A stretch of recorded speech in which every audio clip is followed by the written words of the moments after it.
apabila akal sudah bercahaya, akal bercahaya yang dimaksud oleh Imam At-Tusi adalah akal yang tunduk dan patuh kepada ilmu syar'i, ilmu syar'i. Ada kepuasan pada anggota badannya di dalam melakukan amal ibadah. Orang yang akalnya tidak tunduk kepada Al-Quran dan Al-Hadis, maka di dalam mengamalkan perbuatan ini tidak khalisun lillah. Orang yang badannya menghadap Allah, melakukan haji, tawaf, sa'i, wukuf dan segalanya, kalau dia tidak memahami bahwa ini adalah perintah Allah dan supaya selamat dunia akhirat, kalau tidak seperti itu, maka orang di dalam melakukan ibadah apapun tidak akan pernah ikhlas.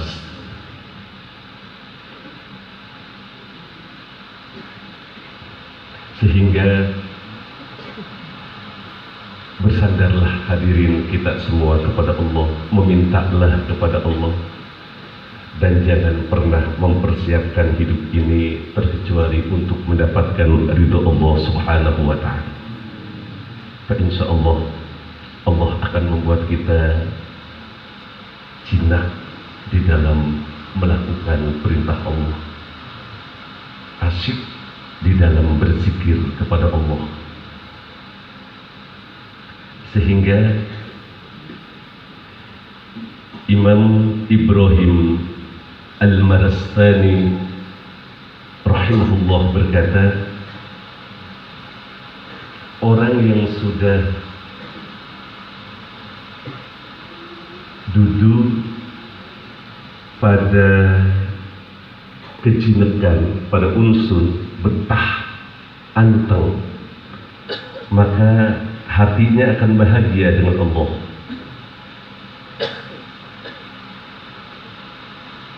Allah Subhanahu wa ta'ala adalah zat yang amat sempurna,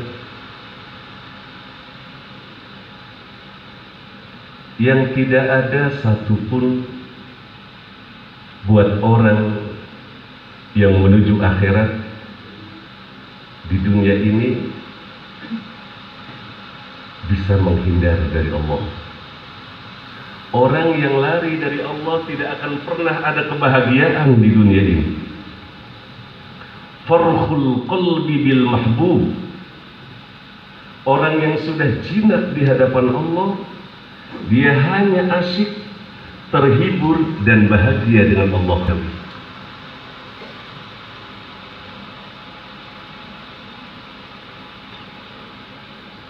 Wajar kalau Al-Quran menjelaskan dunia, anak dan istri adalah fitnah. Kita duduk dari tadi sampai sekarang ini terasa anteng. Kenapa? Karena kita i'timad kepada Allah, mengharapkan ampunan dan ridho Allah Subhanahu wa ta'ala. Kalau hati kita lari dari i'timad tadi, bersandar kepada Allah, jangan harap kita bisa duduk lebih dari 2 jam, karena nafsu inginnya kita lari dari tempat-tempat yang diperintahkan Allah.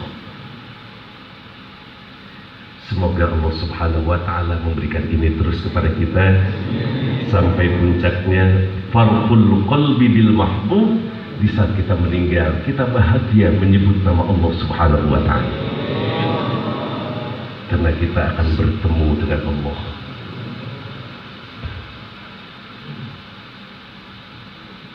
Awas, dunia apapun yang ada di alam sekarang ini, kawan, itu bukan apa-apa.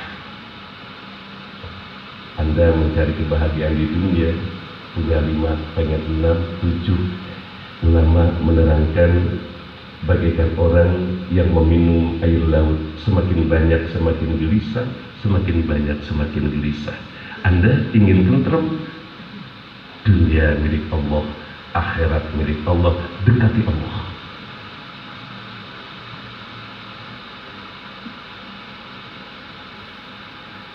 Jangan pernah patah hidup kita ini, ibadah kita ini, di saat kita tertimpa musibah, bala dan segalanya. Orang yang sudah dihibur oleh Allah, hatinya tidak akan bersedih dengan apapun, dengan musibah apapun, selagi dia dekat dengan Allah. Maka orang-orang yang rajin berzikir, hatinya kuat. Difitnah, diancam, dihina, tidak apa-apa ya Allah, asal syarat jangan Engkau yang menghinaku ya Allah. Ini yang kita cari. Dekati orang-orang yang sudah akalnya musyrok, yang akalnya bercahaya. Akal yang bercahaya adalah akal yang jiwa dan raganya berbahagia dengan Allah. Raganya asyik melakukan zikir, jiwanya asyik duduk di hadapan Allah. Itu al-aqlul musyrok. Kemudian kalau kita sudah mendapatkan hiburan dari Allah, apa yang akan Allah berikan selanjutnya? Ternyata di atas unsun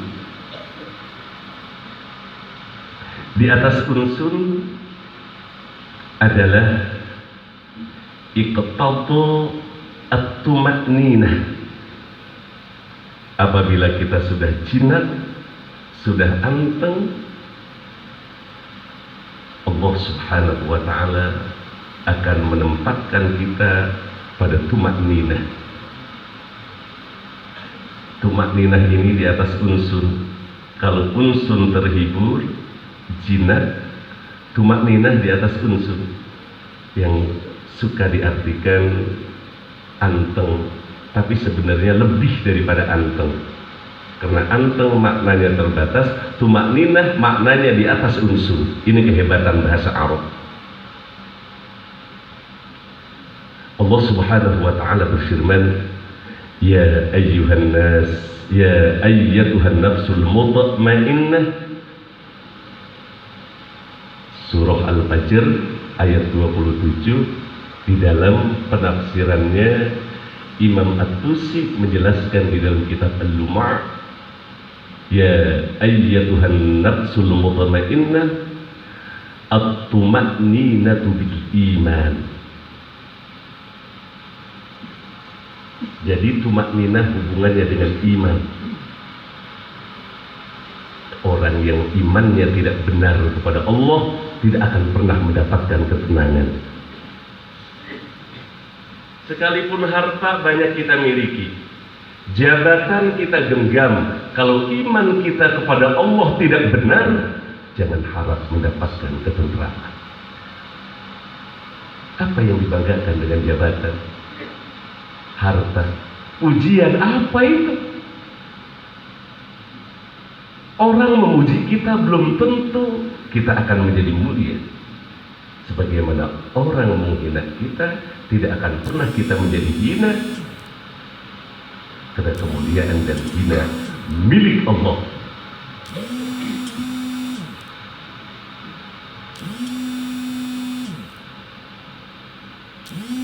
Wala ya'izzu man adaita wala yazillu man walaita. Maka orang thariqah, dia akan merasa dihina oleh Allah apabila meninggalkan zikir, malu kepada Allah. Setelah sholat 5 waktu dia tidak mengucapkan la ilaha illallah yang 165.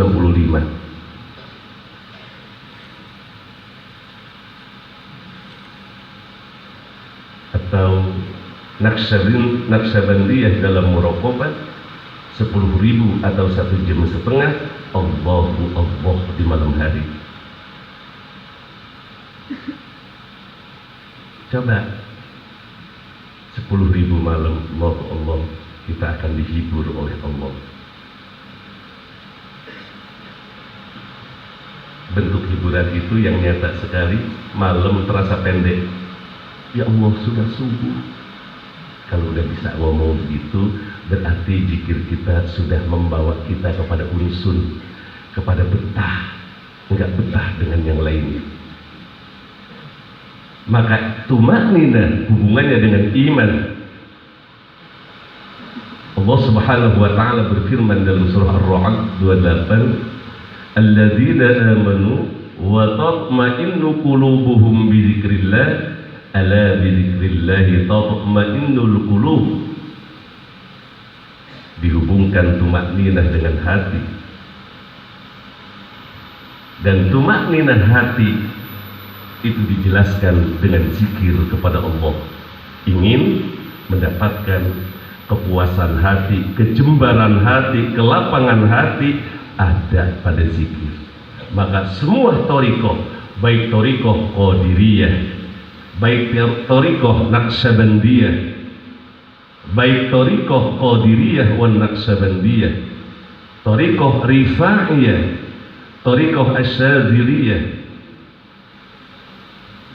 thariqah, semuanya mengajarkan kepada zikir. Karena zikir al-asas, fondasi yang kuat untuk sampai kepada usul adalah zikir, sampai kita dihibur oleh zikir. Allah Subhanahu wa taala berfirman juga mengisahkan tentang Nabi Ibrahim alaihi salatu wassalam, "Walakin liyatma'inna qalbi." Maka unsun, terhibur, tentrem itu adanya di hati, bukan penampilan luar.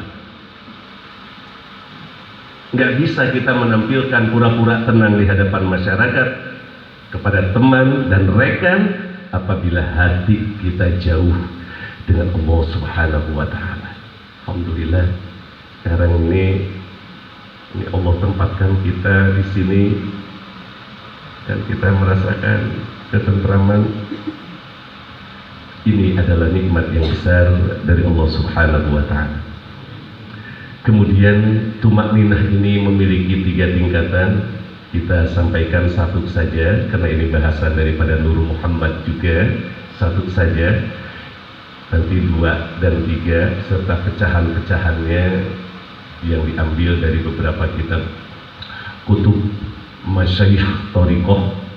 Nah, pada yang akan datang, karena pertemuan pertama saja, tumakninah yang pertama, li'annahum idza dzakaruhu itma'annu ila dzikrihim lah fahadzuhum minhu al-ijabatu lid'awati bittisa'ir rizqi wa daf'il afati wa huwa ma qala Allah 'azza wa jalla an-nafsul mutma'innah, yakni bil imani bi alla dafi'a wa la mani'a illa Allah. Tumakninah yang pertama adalah milik kebanyakan orang. Ada tumakninah untuk orang awam, ada tumakninah untuk orang-orang khusus, dan ada tumakninah khususil khusus. Yang pertama, tumakninah kebanyakan orang apabila dia menyebut nama Allah. Jika seseorang menyebut nama Allah lalu dia sudah terhibur dengan nama itu, sekalipun dia belum terhibur dengan musammaknya, dengan Allahnya, dia terhibur dengan kalimat la ilaha illallah sekalipun tidak tahu artinya, ada kekuatan yang sangat kuat dari dalam batinnya bahwa ini yang saya cari ya Allah. Lalu dia tidak mau hatinya itu ingat kepada yang lainnya, sampai dia lupa kepada selain Allah, yang ingat hanya dengan Allah. Oleh karenanya kalau kita zikir, kenapa mati lampunya dimatikan? Itu mengikuti Imam Bahauddin An-Naqsyabandi supaya fokus. Tapi buat orang-orang yang hatinya memang sudah duduk dengan Allah, nggak harus mati lampu. Bapak-bapak tadi dari rumah ke sini kan hatinya banyak gangguan, Saya yakin di jalan ya lampu merah, ya macet, ya motornya mentok dengan yang lain. Itu mengganggu, maka matikan lampu, hadirkan hati. Tapi kalau sudah pandai sekali, nggak harus mati lampu.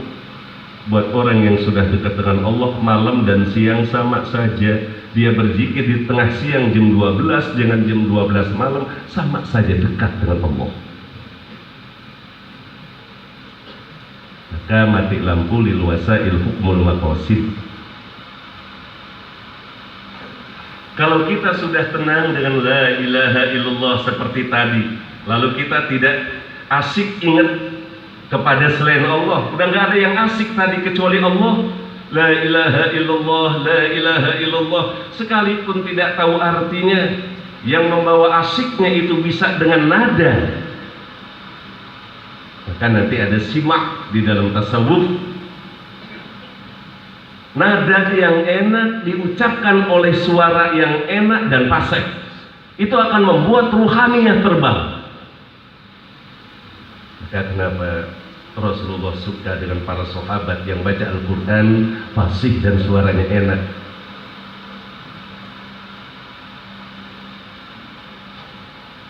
Bahkan Nabiullah Daud diberikan mukjizat suara terindah.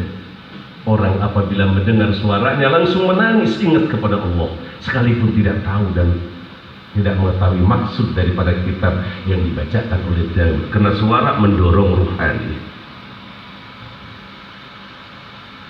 Makanya jangan sekali-kali baca manaqib pembacanya enggak fasihatul huruf, harap-harapnya tengah imah bahasa Banten, sin, shin, sod, dod, o, itu kudu imah bahasa Banten. Huruf-huruf itu kudu duduk pada tempatnya. Kalau enggak, ini sulit untuk duduk dan anteng di hadapan Allah.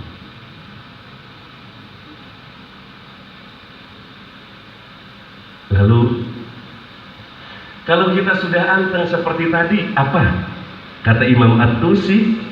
Fahadzuhum minhul ijabah li da'awati bittisa'i rizki wa dab'il afat. Lalu orang-orang tadi tatkala dia sudah terhibur dengan zikir, tentu hidupnya memiliki hajat, ingin dijembarkan rizkinya, dijauhkan daripada mara bahaya. Apabila dia sudah anteng dengan zikir, fa insyaallah hak mereka adalah akan diijabah doanya dengan dijembarkan rizkinya dan dijauhkan dari mara bahaya. Allah Subhanahu wa ta'ala berfirman, ayatnya masih sama tapi mafhum. Tidak setiap orang yang hafal ayat Al-Quran, paham makna satu ayat Al-Quran, dia memahami 1000 makna Al-Quran. Karena paham lebih tinggi daripada ilmu. Nabi Daud alaihi salatu wassalam pahamnya kalah dengan Nabi Sulaiman alaihi salam, maka paham di atas ilmu. Fafahamnaha Sulaiman wa kullan ataina hukman wa ilma wa sakharna ma'a Daud al-jibala wa tayra wa kunna fa'idin. Paham Nabi Sulaiman lebih tinggi daripada Nabi Daud, padahal kedua-duanya sama-sama Nabi. Ayat ini sering kita dengar, tapi paham Imam At-Tusi menjelaskan tentang an-nafsul mutmainnah, yakni bil iman bi alla dafi'a wa la mani'a illallah. Apabila kita beriman bahwa tidak ada yang bisa menghalangi kita untuk mendapatkan sesuatu, tidak ada yang bisa menjaga mara bahaya kecuali Allah. Apabila kita meyakini itu bahwa Allah yang memberikan rizki, memberikan pangkat, hanya Allah, benar, dan kita terhibur dengan itu, ketahuilah Anda doanya akan diijabah Allah.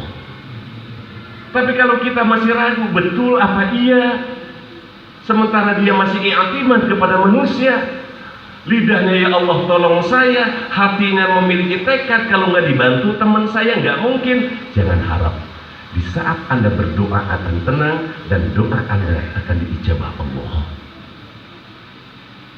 Jangan hinakkan diri Anda dengan menomorduakan Allah dari makhluknya. Maka orang thariqah hidupnya selalu berbahagia. Kalau dia dikasih kesulitan, tidak ada yang bisa menentukan kesulitan kecuali Engkau ya Allah. Saya itu di saat dia sulit, hidupnya tenteram dan tidak akan pernah berbuat zalim kepada orang lain. Tapi kalau orang yang tidak mengenal Allah, di saat dia sulit, nipu orang lain, ciri bahwa orang itu tidak mengenal Allah. Orang thariqah pasrah. Saya pasrah ya Allah, sambil upaya tentunya. Dan yang kedua, kalau dia dikasih nikmat yang besar, dia kembalikan kepada Allah. Dan semakin Allah kasih rezeki banyak, semakin tentrem, semakin tentrem, semakin tentrem. Inilah apabila kita sudah meyakini dengan sebenarnya ya, bahwa la dafi'a, tidak ada yang menolak, wala mani'a, dan tidak ada yang melarang illallah, kecuali Allah. Mudah-mudahan doa kita diijabah Allah Subhanahu wa ta'ala. Jangan pernah takut hadirin dengan kemiskinan, dan jangan pernah sombong dengan kekayaan. Jangan pernah takut dengan musibah, bala dan bencana. Dunia hanya sementara saja, kecil, tidak ada apa-apanya.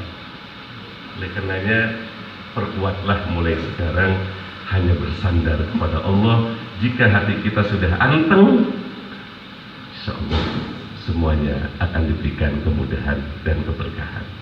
Mudah-mudahan panjang umur ya. Umur. Mungkin teman-teman ada yang belum ketemu, saya juga dengan teman-teman nih banyak belum ketemu semenjak Syawal.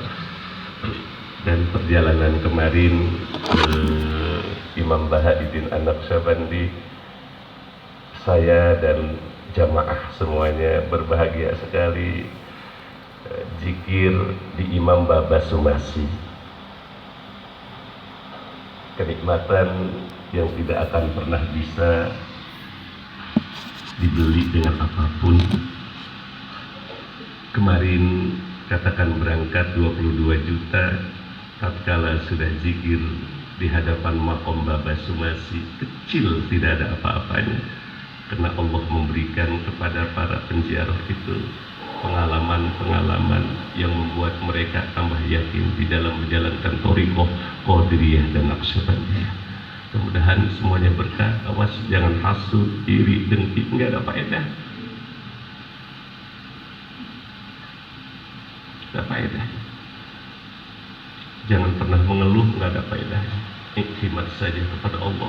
Belajarlah dari sekarang untuk menghibur hati kita, hanya bahagia dengan Allah. Al-Fatihah.